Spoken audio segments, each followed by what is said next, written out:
Psicologia dos animes traz pra nós. Guy, e a importância de esquecer nomes. Nossa senhora, esse vídeo é pra mim. Pra você. Laura, você eu quero saber qual a importância de esquecer nome, porque eu esqueço tudo. Você seria o Guy Sensei. Você seria o Guy Sensei. Vamos nessa? Obrigada pelo pedido. Não nos tornamos sábios pela lembrança do nosso passado, mas pela responsabilidade pelo nosso futuro. Pois é, por isso que eu não lembro nada, cara. Tô só pensando lá na frente.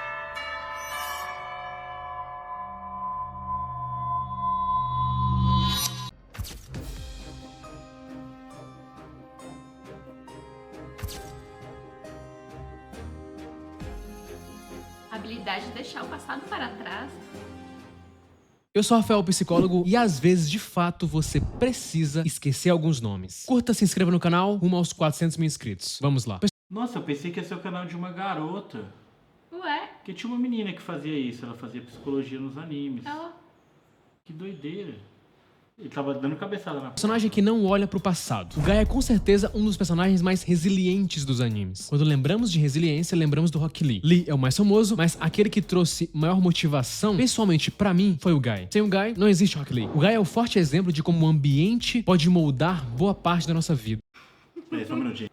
Vamos lá. Não existe Rock Lee. O Guy é o forte exemplo de como o ambiente pode moldar boa parte da nossa vida. É verdade. Também mostra como você pode ir além do ambiente e além das circunstâncias. É difícil fugir da realidade imposta, mas também você não precisa ser definido totalmente pelo seu passado. O Guy nunca foi um ninja. Ele com é o talento natural. Shinobi Na mais infância, forte, o Guy né? não era nem um dos melhores da academia. E por causa disso, e pelo motivo também que ele admirava muito o seu pai, O Shinobi, tipo assim, digamos, natural, né? Porque tem uma galera aí que, né, supera tudo e todos, né? Tipo, Madara não é um Shinobi natural.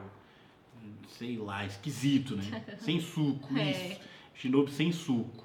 era nem um dos melhores da academia. E por causa disso, e pelo motivo também que ele admirava muito o seu pai, o Dai, que era alguém absurdo, tinha muita técnica em taijutsu, o Guy se apaixona pelo taijutsu. Ele começa a ignorar que ele é ruim em ninjutsu e genjutsu e foca no taijutsu. Foca no O Guy que é ele vivia bom, treinando pra impressionar o seu pai. Detalhe que o pai dele era só um genin, ou seja, ele era forte, mas não era visto pela sociedade ou pelas pessoas como alguém forte. Uma vez, o Guy ficou bem irritado porque estavam zoando o pai dele. Aí ele foi pra cima de alguns não ninjas usa mais ninjutsu. velhos, acabou apanhando e foi pro hospital. Ou seja, ele tentava defender o seu pai. Ele se preocupava muito com a opinião dos outros. Essa resiliência que o Guy tem, que eu citei no começo do vídeo, não era algo que ele tinha desde o início. Essa resiliência dele foi moldada com o tempo e com a experiência que ele teve. Porque quando ele era criança, ele ficou desesperado, quando ele percebeu que não seria bom em nem ninjutsu, nem genjutsu. Ele teve que ressignificar tudo isso. O pai dele, o Música Guy, do- resolveu ensiná-lo... Ele tá falando as frases e eu tô lembrando da música dos 7 minutos do Guy, porque tem vários assim.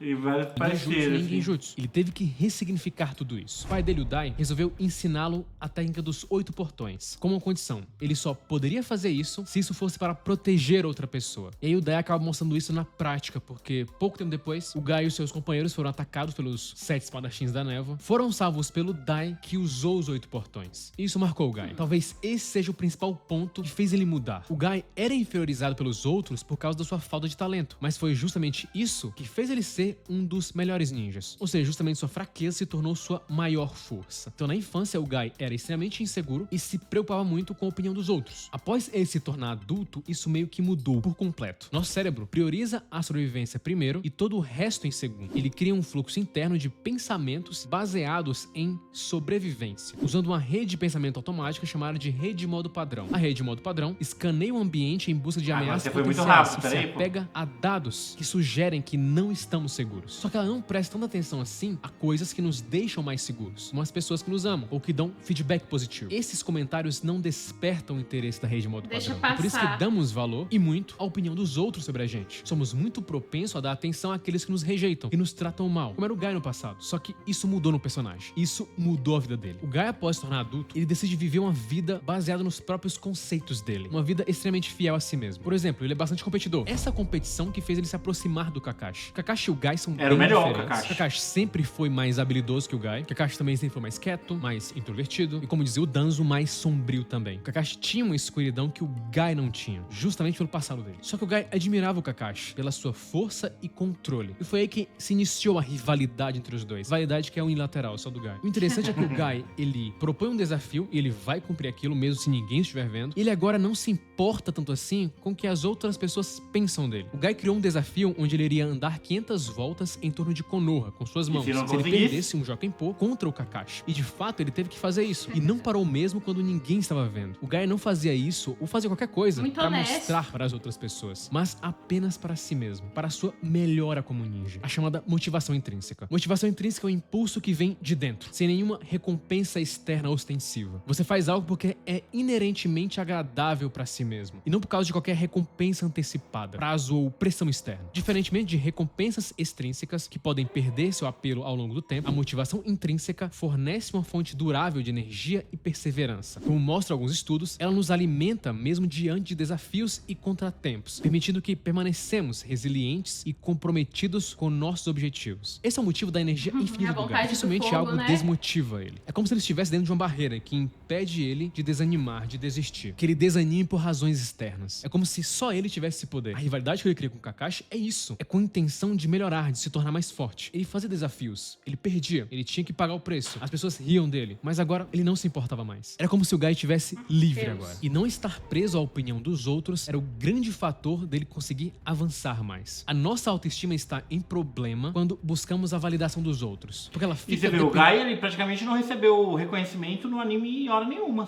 Só no final. Só no final, só no último esforço dele. Aham. Ele nem apareceu em Boruto, né, velho? A gente não assistiu tanto Boruto, mas a gente não viu nada sobre ele. Não tô viu. lembrando. Acho que o Rock Lee apareceu depois, né? Mas nada do Guy. Que foi? Tá comendo pelo aí? nítido externo, de fora. Quando você busca essa autoestima, quando você quer fazer algo legal, sem a necessidade de mostrar aos outros, sua autoestima fica mais preservada. Como acontece com o Guy. Ele coloca o cabelo do jeito que quer, ele se veste do jeito que quer. Se ele se preocupasse muito, ele seria preso e não poderia ser autêntico. Esse é o motivo determinante dele ter um aluno favorito, o Rock Lee. O Rock Lee admira muito o Guy, assim como o Guy admirava muito o Dai. O Rock Lee segue as instruções dele. E um motivo bem importante disso acontecer é que o Guy, ele segue o que ele fala, segue o que prega. Existe uma heurística que diz que a maioria de nós usa para determinar o que fazer, pensar, dizer e comprar, o chamado princípio da prova social. Para olharmos o que é correto, olhamos para o que as outras pessoas estão fazendo. Em seu famoso livro Influence, o psicólogo Robert Cialdini escreve: seja a questão o que fazer com a caixa de pipoca vazia em um cinema, quão rápido dirigir em um determinado trecho da rodovia ou como comer um frango em um jantar, as ações daquele ao nosso redor serão importantes para definir a... Seja a questão o que fazer com uma caixa de pipoca vazia no cinema, com rápido dirigir em determinado trecho de rodovia, ou comer um frango em um jantar, as ações daqueles ao nosso redor serão importantes para definir. Você tá vendo o que as Tá, pessoas resumindo, vão a gente fazer, foi do né? meio. A gente foi do meio. Resposta. A prova social é um atalho para a gente decidir como agir. Usamos a decisão dos outros como uma espécie de Atalho heurística. Ou atalho mental. Basicamente, Sim. o exemplo importa. Interessante que o Guy, quando tem um problema, ele procura resolver o problema. Ele faz a pergunta certa. Olha só, os nossos cérebros são programados para buscar as respostas das perguntas que fazemos a nós mesmos. Na psicologia cognitiva, isso é conhecido como efeito pergunta-comportamento. Uma vez que uma pergunta é feita, nossas mentes começam a trabalhar, às vezes inconscientemente, para resolvê-la. Isso significa que quando fazemos perguntas negativas, como por que eu sou tão ruim nisso, os nossos cérebros tendem a buscar evidências para confirmar a pode suposição por detrás da Que pergunta. aí entra aquele negócio lá, porque o pessoal fica falando, né? Ah, não sei o que lá, o segredo é ruim. O segredo é ruim, não. O segredo não é ruim, né? Que tem um filme aí, O Segredo, que você Livro, consegue... tudo. É, tá. livros, cara. Não, gente, ele é uma filosofia pra gente mudar a nossa própria mentalidade de negativismo, de Sim. pessimismo, de incapacidade. Não, velho, tá, você é incapaz disso aqui. Eu beleza. não cheguei a ler esse livro Vamos todo. pensar a ser como é que eu posso me tornar capaz pra superar esse desafio e etc. Mas eu li um iniciozinho e depois acabei não lendo, mas uma coisa que eu levo, tipo, quando você fala, tipo, ah, eu não quero esquecer tal coisa. Não coloco não assim na frente, tipo, Quero muda. lembrar Eu quero dessa lembrar. coisa. E pra mim funciona muito. Se eu falo não, velho, eu vou esquecer, eu vou fazer o que eu não queria. É bizarro. quero lembrar disso aqui. Os nossos cérebros tendem a buscar evidências para confirmar a suposição por detrás da pergunta. Por outro lado, quando mudamos a pergunta, colocamos mais ela baseada em possibilidades, como posso melhorar isso, criamos uma trajetória diferente. Agora, nosso cérebro busca uma resposta para lidar com a situação de maneira positiva. E o Guy e o Rock Lee se assemelham nisso. Eles sempre estão em busca das perguntas que vão resolver os problemas. E isso ajuda na resiliência do Guy. Por isso que ele não desiste. Frequentemente vemos a resiliência como uma série de conjunto de componentes necessários que os indivíduos devam possuir e aplicar para se recuperar das coisas. Só que não é resposta definitiva sobre o que torna Ele me deu 20.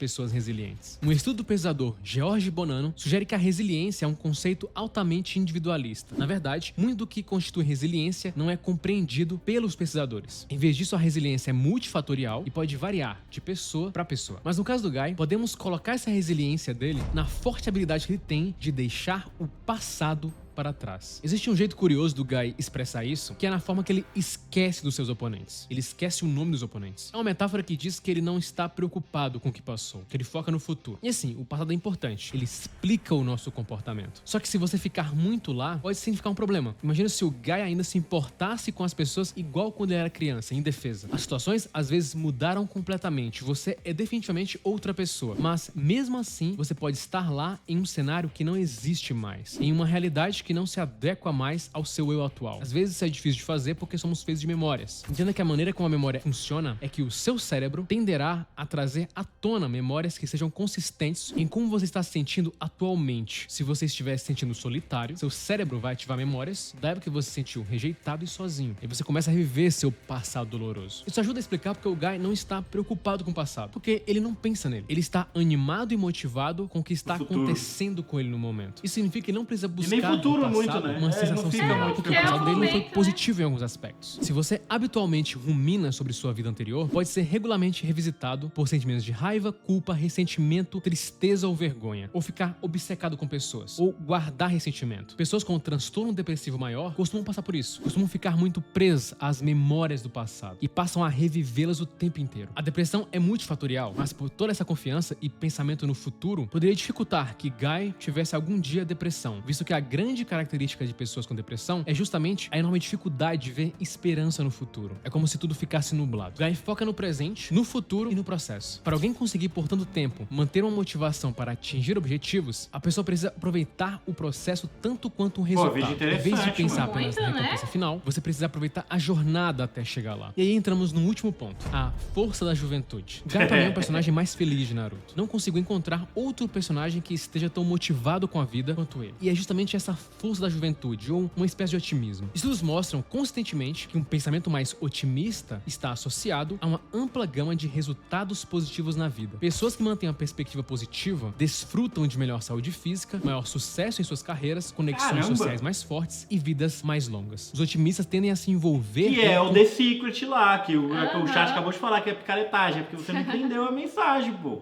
Você não entendeu, é um placebo, é um início, um começo, tá ligado? Sim, a deixar esse pensamento negativo pra trás, pô, e ficar com esse pensamento positivo. Olha como o pensamento positivo é forte. As conexões sociais mais fortes e vidas mais longas. Os otimistas tendem a se envolver em comportamentos mais saudáveis, justamente pela esperança de que aquilo vai causar um efeito no futuro. Sim. O otimismo também foi associado à atividade no giro frontal inferior, uma região do cérebro envolvida no processamento de erros durante tarefas de atualização de crenças. O giro frontal inferior é mais ativo ao processar informações desejáveis e mostra menos atividade em lidar com coisas indesejáveis. Como mostra esse estudo, sugere que os otimistas atualizam suas crenças com mais precisão ao receber notícias positivas e são menos precisos quando confrontados com notícias negativas. E talvez esse seja o grande segredo do Guy. Quando as pessoas antecipam resultados positivos, a dopamina é liberada, reforçando esse comportamento otimista. Isso cria um ciclo de feedback no qual o pensamento otimista leva a experiências emocionais positivas, o que, por sua vez, fortalece os caminhos neurais associados ao otimismo. Claro que isso tem um custo, pode ter um custo muito alto, como teve por Guy. O Guy abriu os 8 portões, assim como o pai dele tinha feito, para derrotar o Madara. Ele conseguiu mais ou menos ali o seu objetivo, mas quase perdeu sua vida no processo. Ou seja, mesmo esse otimismo em todas essas situações do Guy trouxeram coisas negativas. Tudo exige um custo, até mesmo o excesso de otimismo. Schopenhauer dizia que a esperança e o otimismo distorcem a avaliação correta da probabilidade pelo intelecto. Sabemos que o otimismo em excesso pode ser um problema, mas temos a tendência a sermos pessimistas. Se o Guy permanecesse na visão dele do passado, nunca ele atingiria, talvez, talvez, o nível que ele conseguiu alcançar. E nem Tudo nos conseguiu leva pra influenciar ser as pessoas pessimista. que eram importantes pra ele. Essa é a maior lição do personagem. A grande capacidade de seguir em frente e não olhar pra trás. Talvez você esteja precisando fazer isso. Talvez, assim como o Guy, você precisa esquecer alguns nomes. Quando escolhemos voltar ao passado o tempo inteiro, é doloroso, improdutivo. Pois é como se você levasse uma pedra gigantesca em seus ombros. Quando você entra em um carro, pressiona o pedal do acelerador, você não olha pra trás porque quer seguir em frente. Especialmente se você quiser seguir em frente da maneira mais segura, rápida e eficaz. E isso também se aplica à vida. Para seguir o seu caminho, você precisa manter os olhos na frente. Por isso, não olhe muito para trás, a não ser que você queira repetir um caminho. Curta, se inscreva e Eita. compartilhe. Ô, louco! É apenas o começo. Caramba, aulas! Que vídeo incrível! Que da hora! Muito bom, velho. Muito diferente, né, velho? Você pegar um personagem de anime pra trazer uma... Pra te ensinar um pouco de depressão, um pouquinho de otimismo, um pouquinho do que é a vida. Uhum. Que legal. Até a Vídeo. próxima.